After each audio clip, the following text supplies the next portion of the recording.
শেখ হাসিনার সময়ে দাড়ি টুপি সব ফালায় দিয়ে চাইচ্ছা মাঞ্জা মারে আওয়ামী লীগ হওয়ার প্রতিযোগিতা করেছেন। এখন আইসা খুব ইসলামিক হয়ে গেছেন।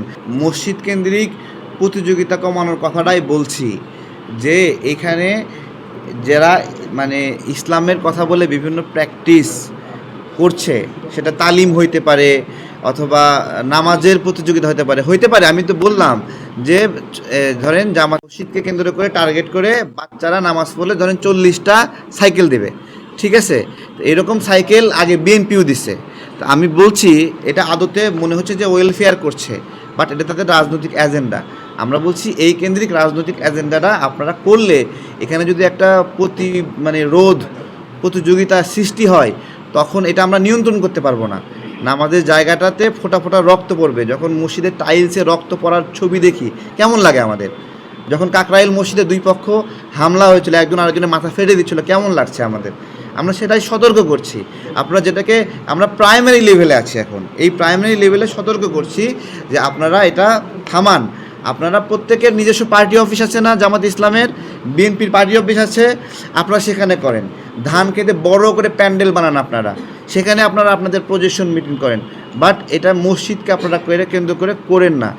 যে কেউ যদি ভালোবাসে সে জামাতে ইসলামের অফিসে গিয়ে জামাতে ইসলাম যেইভাবে কোরআন শিখে, সেটা ভুল হোক শুদ্ধ হোক, ওইটাই শিখবে, ঠিক আছে? আর যে মনে করবে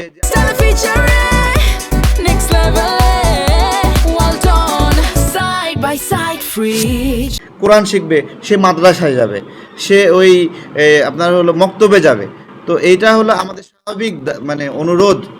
প্রাথমিকভাবে আমরা আরও বড় কর্মসূচি হাতে নেব, দরকার হলে। আমরা এটা কোনোভাবেই মসজিদ কেন্দ্রিক রাজনৈতিক প্রতিযোগিতা এবং সংঘাত আমরা হতে দেব না। এখানে বড় বড় মিছিল করবে যে বিএনপি জামাতের উপর হামলা করছে, মসজিদে ইসলামের কাজ করতেছিল দেখে। আমরা জামাতকে বলতেছি আপনাদেরকে এই ভোটের সময়ে এত ইসলাম প্রেমী হওয়ার দরকার নাই, ঠিক আছে? শেখ হাসিনার সময়ে দাড়ি টুপি সব ফালায় দিয়ে চাইচ্ছা মাঞ্জা মারে আওয়ামী লীগ হওয়ার প্রতিযোগিতা করেছেন। এখন আইসা খুব ইসলামিক হয়ে গেছেন।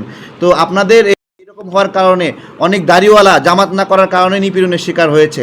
আপনাদের 1971 সালের দোষের কারণে, ওই একই দোষে সাধারণ মানুষকে টুপি পরার কারণে হ্যারাসমেন্টের শিকার হয়েছে, বিকজ অফ ইয়োর আইডেন্টিটি।